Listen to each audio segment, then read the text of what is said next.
Kani kadega batesi TV, bat pidang pet yaki kubor baman kasni, balwan rashe pi da ka orange nisan, lom so po niya fabricate Shillong, ringkat bat ka BDW International School Nongwan song langkar ding Shillong. Admissions open now. Ka Seng Congress ka pasyong hakaliang persya jong ying dorbar tawaan ka jila. Kalapan pau ya ka jing Sngewkhia halor ka jing hiar arsut jong Nongwan Jngohkai Pyrthei siya ka jila Meghalaya. Nakadaw ka jing bumdon ka syong suk syong san hanong ba Shillong. Nadu ba ka sorkar kalapan jari da ka curfew hajan barok ka sorba Shillong. Unong ilam kalayang persya u Dr. Mukul Sangma haka jingi keren bat gilat patay kubor haka santarik ulber arajar arpo ulay ito baka Seng Congress kalayo padiang bun gijing od jing nam na ginong penyai hotel bat ki tour operators kibadon hakaleng ka jela halor ka jing hiar arsut ka kamay ka ji na kadaw baka nong ba Shillong haduk menta ka dangdon hapadeng ka jing syong seir. Haka joko por Dr. Mukul ulay ito ba uladep pa da kajing to siya menteri rangba ka jela u Konrad K. Sangma ba unkot ya kajing yalang ki MLA knang ban ya theri tai bat ban wad ya ki lad kilenti halor kani ka jimbum syong syangan hanong ba Shillong. Connecting the state of Meghalaya with the rest of the world through positive stories and thereby somehow enjoying the privilege of being classified as one of the most favored destination, new favored destination for high-end tourists. You have seen over the years, number of hotels have come up. They have reinvested. Number of small resorts have come up. We have encouraged our stakeholders to participate in this whole vibrant economic space available before the people, based on the potentiality that the state has in hospitality sector. And we have seen many, I must say, the first-time investors, our own people, understanding the space available in the hospitality sector and they were investing. Result is that many guest houses have come up, many homestays have come up. And tourism being the sector which is the most inclusive sector to provide spaces of opportunities for all. Having realized this, we have seen many more people upscaling their investment and more people connecting with this hospital sector. Now, this has taken a beating because of the negative narratives that's revolving around the state. This is what is needed to be reversed. And how to achieve that? And I think there is a realization that achieving that will require collective and committed endeavor of all concerned, all stakeholders. And people have to understand the potentiality of this particular sector and therefore understand how this very hospitality sector can ultimately be the backbone of the state's economy and therefore how important it is for our generation next. We are aware of many of our young friends working outside in many five-star hotels. We meet them a number of times whenever we travel within Northeast, outside Northeast. And many are abroad also working. And after 3 5-star hotels have come up in Guwahati, we're happy to see many of our friends from Northeast, including boys and girls from young men and women from even our own state, coming back and working in those 3 5-star hotels. We took the privilege to engage in conversation with them, and we were happy to learn that okay, their parents were happy because they have come nearer home. And this is the truth. Now, therefore, this gives us an insight into the huge potentiality that the hospitality sector provides. And it is time for everyone to understand the magnitude of this potentiality and therefore see how important it is to brand build the state with positive stories. And with all this problem of law and order and various instances of criminal activities, obviously the narrative has changed. There's a negative narrative about the state of Meghalaya. Now, every hotel had their respective partners who work as tour operators. and they do the booking. All those tour operators have indicated that they should have a meeting. So most of the hotels will be having meeting with the tour operators. And obviously, what was indicated to us is that this meeting is post-cancellation of all those bookings. Now, cancellation of the bookings also will have a follow-up of the refund. So that means this meeting that they are talking about is to decide on the refund. And all the hotels across the state are affected. And then today, I think, I will say that there is a silver lining. They haven't lost hope.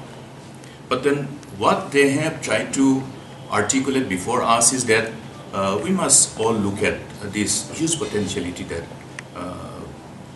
that is there in the hospital sector for people coming from our background or walks of life. As I have said, the hospitality sector is the only sector which is the most inclusive sector.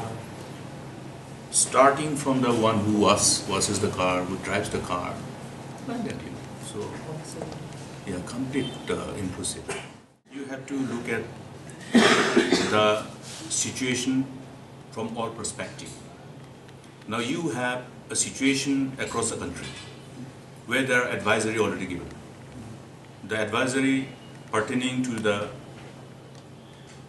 instances of cases detected in respect of the patients affected by coronavirus. And many of the states who have certain programs where there's a anticipated convergence of large numbers of crowd, I think they have already called off those programs. Most of the states. And you have also seen the tweet of the Honorable Prime Minister. Another press briefing was by the CM Delhi, and similar response to the situation from different angles. Therefore, I am saying how you handle a situation, how you respond to a situation, and how you do things is very important. Now, you would suddenly be surprised to see that, okay, people who are visiting from abroad, visiting the state as tourists, became the people who were identified to have been infected with the coronavirus. Okay? So, these are indicative of the situation across the country, across the world. And therefore, how you handle it, how you tackle it. And is it the time, therefore, to have a program where you expect hundreds of thousands of people to converge to a place? So, we'll see how the government utilizes their wisdom. We expect that they'll be guided by a certain amount of wisdom. The impact cannot be quantified at the moment, okay, because you have been just hit, okay. So quantification of the impact on the business is going to take some time, but the fact is that it has been hit badly, okay, and it will, what they have expressed is that it will take some time to rebuild the reputation and the image of the state. And that's the reason why, you see, we have to look at how we will involve all concerned, people from all walks of life, all the stakeholders, and look at this as a, collective responsibility to ensure that the state doesn't get beaten in its image and in its reputation. For anything, whether it is only for tourism sector, for any investment, many of the works, including the work in the airport, they are stopped. Because in many of the construction sites, what is the ground reality? The ground reality is that there are many migrant workers.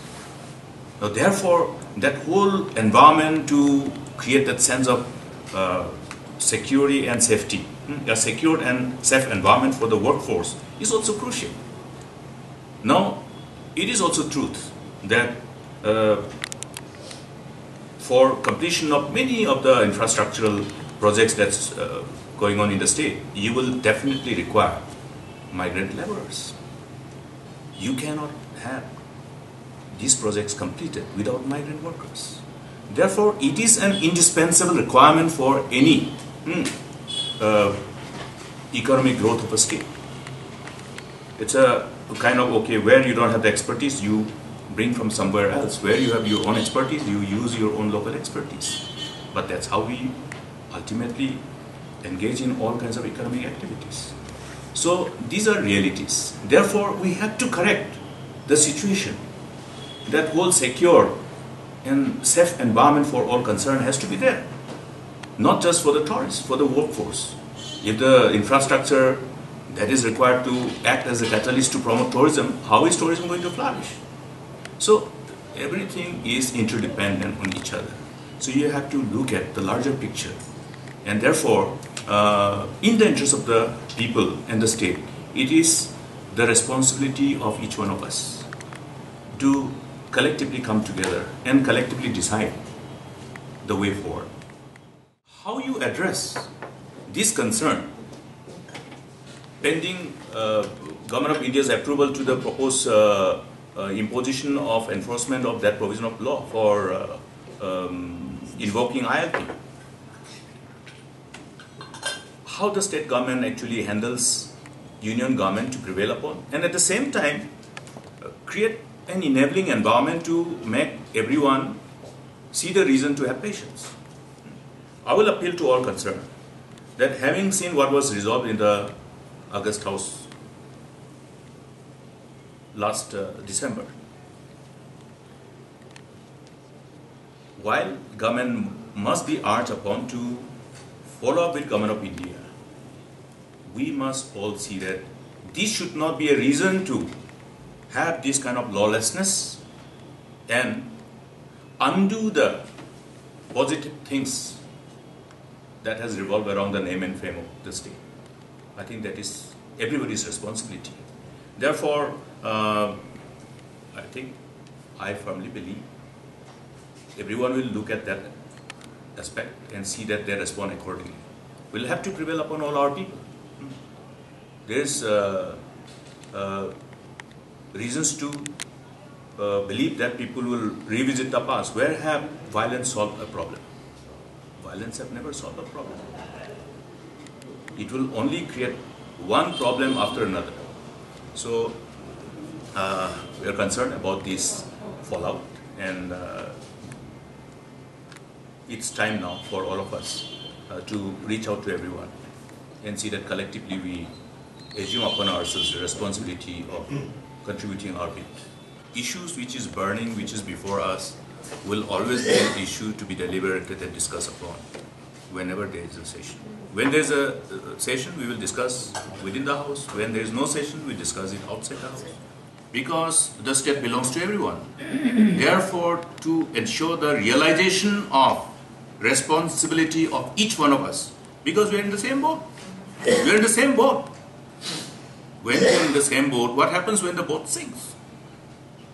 Therefore, it is necessary for everybody to understand this importance. That yes, I am part of the same contingent which is in the same boat. Therefore, friends, why are we here for? We are here so that we ultimately build the state, keeping in mind our responsibility for the future. We are only custodians of the present. The future is for the generation next. And it is our responsibility to see that we don't destroy the state and leave behind a chaotic state for our future.